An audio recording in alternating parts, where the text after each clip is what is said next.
सच बताएं, हम अपने लिए नहीं कर रहे हैं, हम केवल आपके लिए कर रहे हैं कि आपकी बेटी साक्षी ना हो जाए। हम इसलिए कर रहे हैं कि अब हमारे मंदिरों पर सोमनाथ जैसा कभी दोबारा हमला ना हो। हम इसलिए कर रहे हैं कि तुम्हारे बच्चे, तुम्हारे जीते जी उन माँ बाप से पूछना जिनके बच्चे घर छोड़कर दूसरे मजहब में चले गए, जिनकी बेटियां घर से भाग गईं, कश्मीरी पंडितों को भगा दिया। यहीं दिल्ली में यमुना के पास पाकिस्तानी हिंदू हैं शरणार्थी, उनको रहने के लिए निवास नहीं है, लाइट नहीं है। उनके पास जब जाओ और पूछो कि वहां पाकिस्तान में क्या हाल था, उनकी बेटियों को, छोटी छोटी बच्चियों को उठा लिया गया, 13-13 साल की बच्ची को उठा ले गए। और हम नहीं चाहते कि हमारे भारत में तुम लोगों की बेटियों के साथ ऐसा हो। सिर्फ हिंदुत्व की बात और सनातन की बात हम इसलिए बोलते हैं। क्षमा करना, जो पुलिस में भी है उनके ऊपर भी कितने हमले कहां कहां नहीं हुए, बंगाल में। हम नहीं चाहते कि लौटकर हमारे राष्ट्र के इन सिपाहियों के ऊपर कोई उंगली उठाए।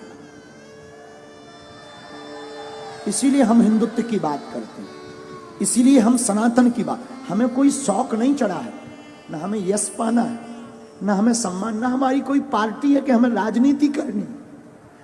हमें कौन सी राजनीति करनी? हम तो तुम्हारे लिए बोल रहे, तुम्हारी आने वाली पीढ़ी के लिए बोल रहे, तुम्हारे लिए जी रहे। वरना हमारा दरबार अच्छा खासा चल रहा है, दरबार में कोई कमी नहीं। हम तो प्रोफेशनली लाइफ जी लेंगे, ज्यादा परेशान होंगे, प्रोफेशनली लाइफ जी लेंगे, अपना दरबार लगाएंगे, बस अपने आराम से रहेंगे, न लेने माधव का न देना माधव का।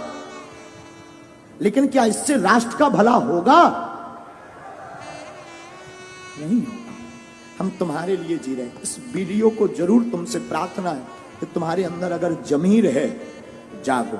हम ये नहीं कहते तुम सपोर्ट करो हमारा, तुम्हें जहां जो करना वो करो, लेकिन हां, बात जब सनातन की आ जाए तो प्लीज चुप मत बैठना।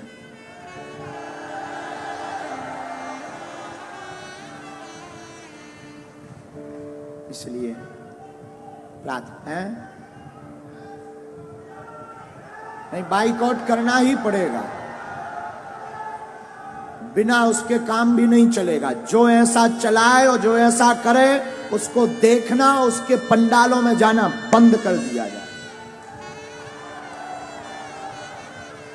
अब बाबर का देश नहीं, रघुवर का देश है यार, बेफिजूली। हमने राम के लिए इतने साल कोर्ट में माथा पच्ची की, भगवान कृष्ण की पूजा नहीं खुलकर कर पा रहे, राम की यात्राओं में पत्थर लग रहे, पाल घर में संतों को पत्थरों से पीट पीट कर बर्बरता निर्दयता से मार दिया जाता, और लोग कहते तुम चुप बैठो।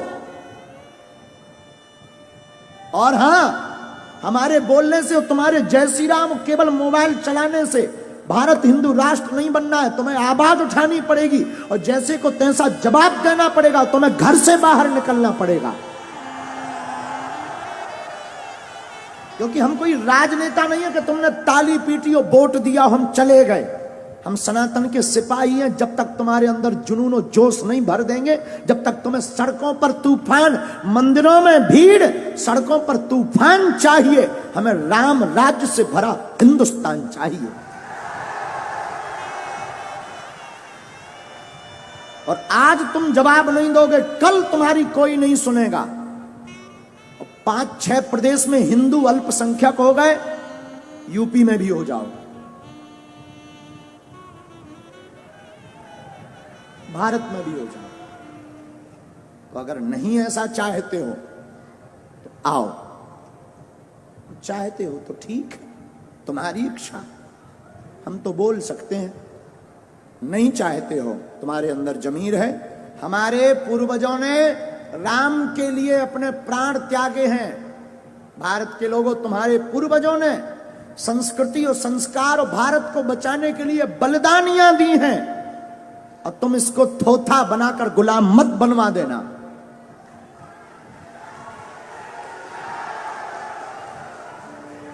दूसरी बात, भारत में 80% सनातन हिंदू रहता है, 20% अन्य मजहब के, और 20% जब अन्य मजहब के हैं वो तुम्हारा ये हाल है कि तुम अपनी बात नहीं बोल पा रहे। जिस दिन तुम 50% से नीचे आ जाओगे घरों में नहीं रह पाओगे।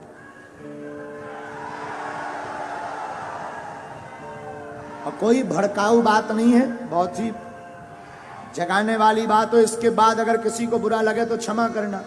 हम तो देखो जगाने आए हैं, जगाने की बात करेंगे। बोलो जय सिया राम। तो कौन कौन तैयार है ऐसे लोगों को जवाब देने के लिए? ऐसी खबर जो भी चला रहा है, कौन कौन जवाब देगा आज ही? पक्का? पक्का? चलो देखते हैं।